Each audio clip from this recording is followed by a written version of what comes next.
Hey everyone, this is the episode I've been waiting for. This is the episode we teased in number 2, and that is how do you go next level in your business?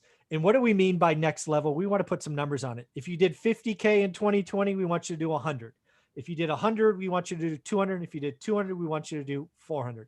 So we are talking about doubling your business next year, and I got the best guy for it. How you doing, Omar? Pretty good, Michael. Thank you for having me. Hey man, this question is right up your alley. Of all the experts I talk to every week, you're the man that's done it. You're the man that mentors agents how to do it. So let's take an agent. We'll just walk the tightrope like I did earlier. They made 50K this year. Okay. You set them down. You point it next year, and you say you're going to do 100K. What are some things you would advise them to think about doing? Well, what got you to 50K?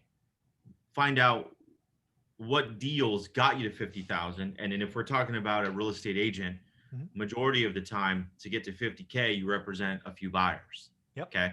You don't really have a listing game yet. You don't represent a lot of sellers yet. Okay. So the buyer side is there. That gets you to 50K.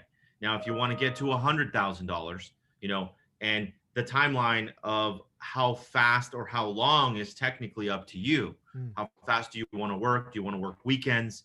Do you want to, right now, being that you can't really host open houses on the weekend to create that inventory of buyers, you got to figure out different avenues.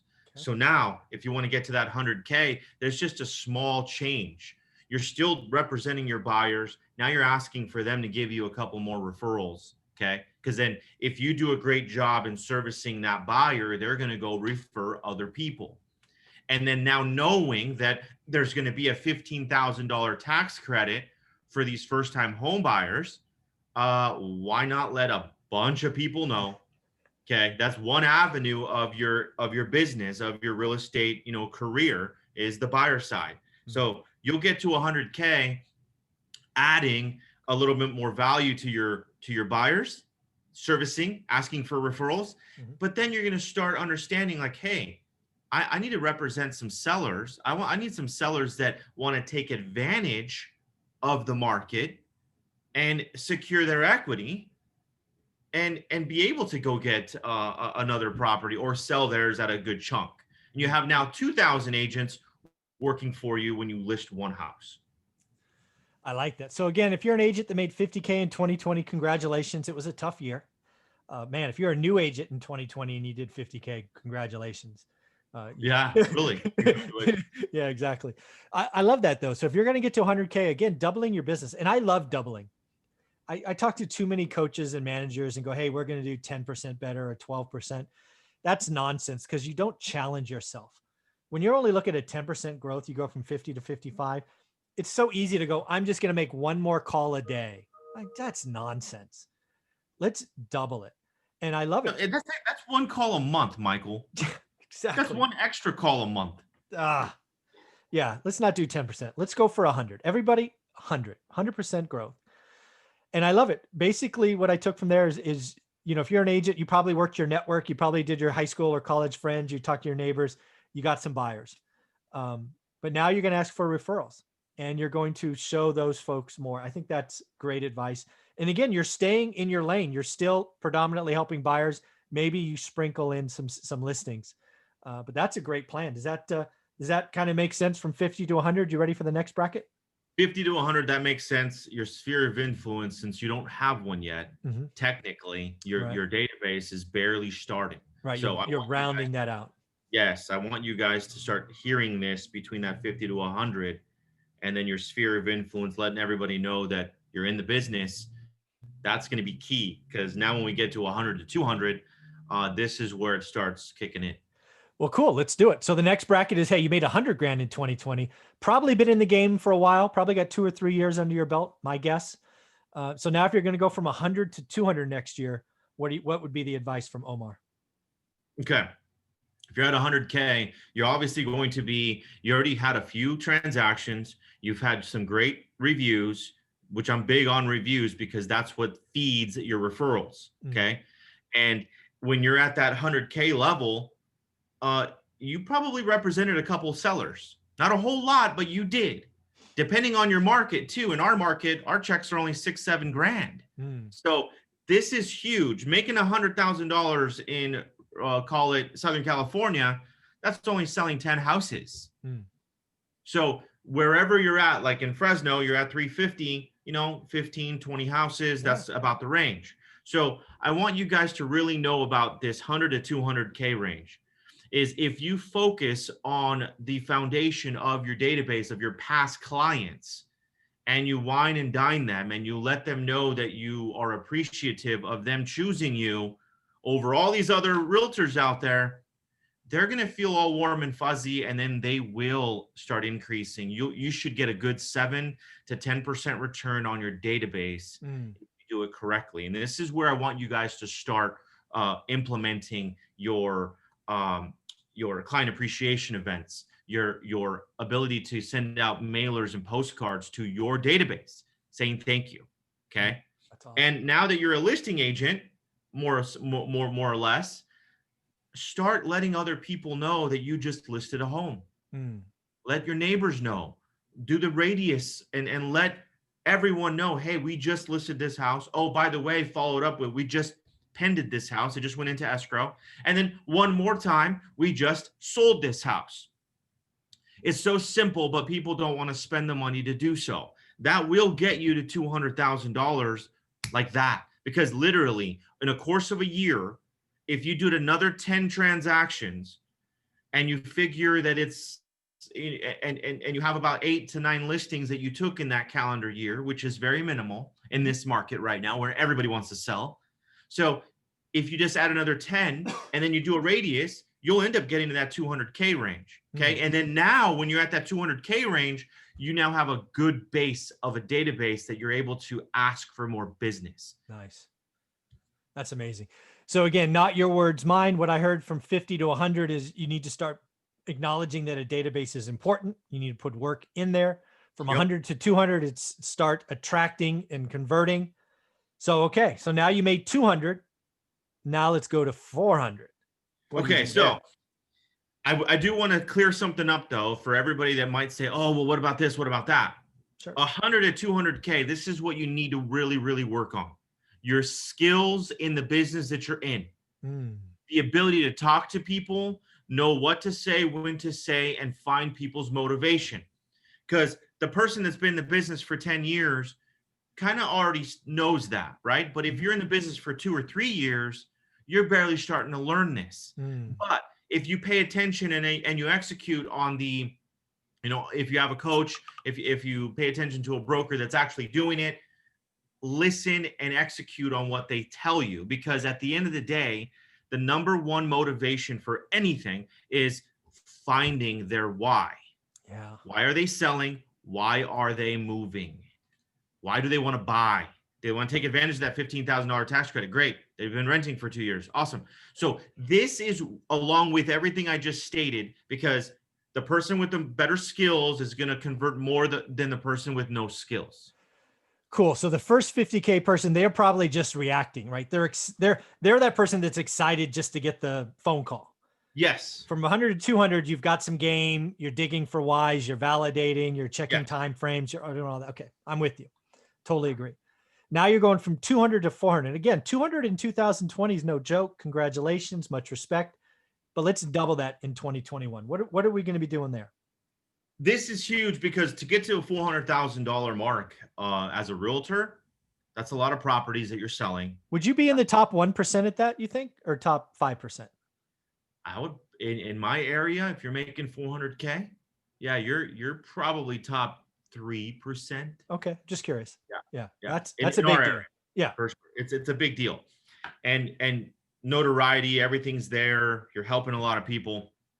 So that avenue, though, from 2 to 4, there's a lot of things that can change, and it needs to change, because now you're super busy as a realtor, and we have 15 million different hats on. We're representing buyers, sellers, we're doing disclosures, we're doing all of it.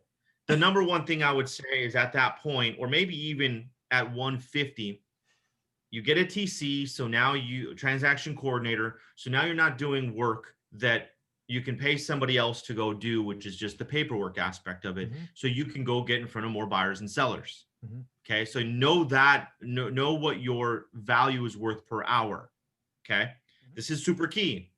Then when you get to a point of 200,000, maybe if you're not cheap and you don't, and you want to spend the money, because it does take money to get to 400K, For sure. spend the money on an assistant, Mm. because you're doing is you're buying time.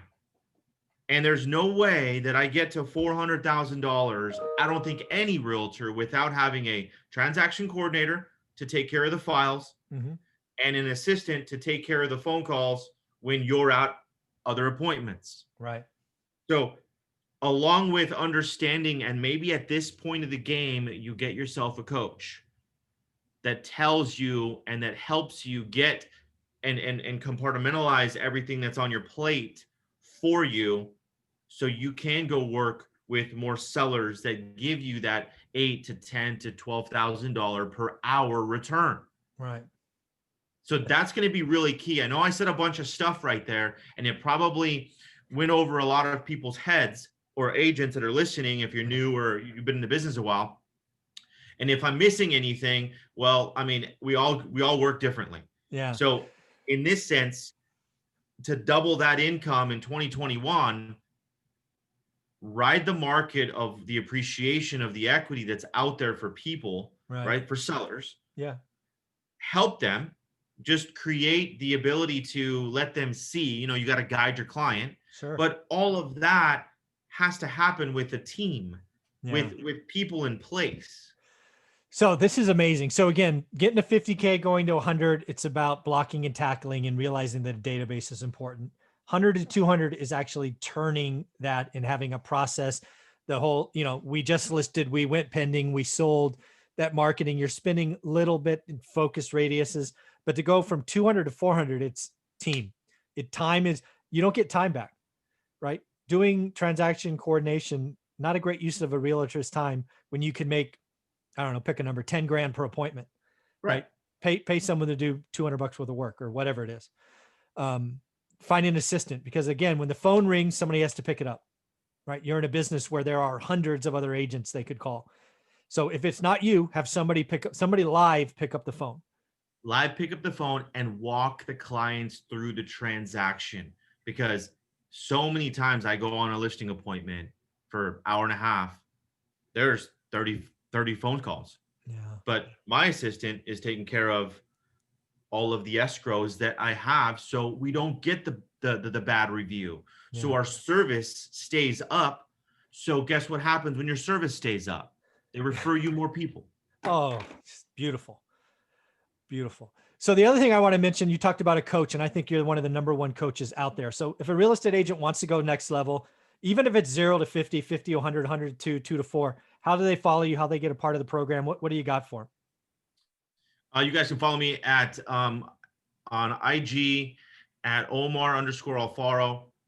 Michael, you said I'm a great coach. All I do is teach what I've done. That's it. I'm not no guru or anything like that. All I do is help you get to a different level, and that's pretty much it. Just like if I talk to you about stuff, I ask you for what you've done because you're doing it. There's a big difference. Yeah, absolutely. And we didn't plan for this, but I'm going to ask you anyway, because I know the answer. If you want to go from 4 to 800, you got to have a team, right? You're up here now managing people, right? You're up in the press box figuring out stuff, and you still are in the business a little bit, because Sure. you still have to maneuver and manage, but you start adding other avenues, not just commission-based business. Mm-hmm. You can, but when you see a property, and I'll share this. Yeah.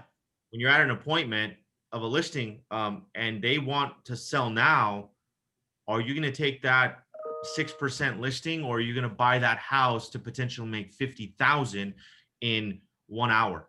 Exactly. So you just got to start understanding that. And I know I just covered the base of it, but it's one of those things where we cover, what I teach here, our team. Yeah, I think it's so powerful, because again, that's exactly the analogy I thought you would use, right? To go from 4 to 800, you are sitting up here. You just get such a better visibility, right? When you're up here, you're not lost in the individual transactions. You can see what's going, i.e., oh my God, people are leaving the state. So what do? Maybe we put together a mailer that says, have you ever thought about leaving the state? Right? You might as well capitalize on the hot stuff, right? Or if you get people from Orange County moving to your spot, say, hey, why don't we market to a list of people that lived in Orange County for 10 years? I mean, all these things you could play with at this level. It's not about the Yep. transactions. And then it's like, yeah, guys, we're real estate entrepreneurs, which was really the story you gave me in your introduction, which I just loved. You have all these different ways to take advantage, and that's just extremely powerful. So I know you're going to do great things. More importantly, you're going to help so many agents go next level next year. Any closing thoughts as you go from 50 to 100, 100 to 2, 2 to 4, or 4 to 8? Pay attention to the people that have done it is number one thing.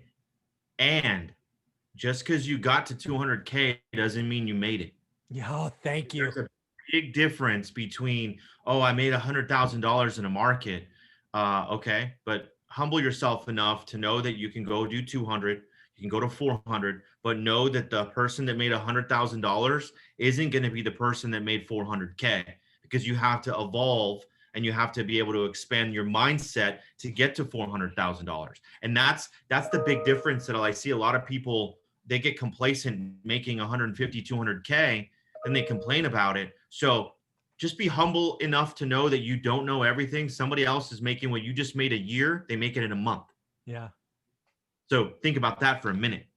Yeah. The one thing I would tell agents, and it has the same thing to do with the business I came, software sales, the person that works the hardest is the person making 100 grand. The person that makes 2 or the person that makes 4, I promise you, are not working as hard as the person that makes 100. 100 in most businesses is like that level where you go between individual, I do everything, to I finally have to outsource stuff. Yes. Right. So realize that you may be running around like the Tasmanian devil, and you may be taking all that money as income, no expenses. If you want to go to 200, you've got to let that mindset go. And the people pay to who play. Pay to play, you promise you cannot double the transactions. You'll and if you do, you'll burn out. You won't do it the next year. And then the last thing to talk about is the scoreboard resets to 0 for everyone. For everybody. Everybody. I don't care if you made 800 or 50. It is 0 on January 1st. Your choice. What you Funny want to you do. should say that, Michael, because you know when you make a good chunk of money every year, it's like you're used to it. Yeah. And then you're like, oh crap. And at every level, Every you level. make $100,000, you're at 0 again in January. You make $1 million, you're at 0 again in January. You're like, how am I gonna go make 100K, a month? Yeah. So this is the pressure. Obviously, all of us start at 0. Yep. But the people that not necessarily start at 0, Michael, but it's the people that work in November, December hard. So that first quarter of 2021, you're coming out the gate strong in January and everything's closing. Yeah, folks, if you don't know what Omar's talking about, you got to go back and watch his playlist. He has a playlist on this channel, One Rental at a Time, just him, valuable stuff. We've done several episodes about what to do in Q4 to get ready for Q1. Omar, man, I appreciate it. This has been a great video series. Thanks for your time. You're welcome. Thanks, Michael. We'll see you. Yep.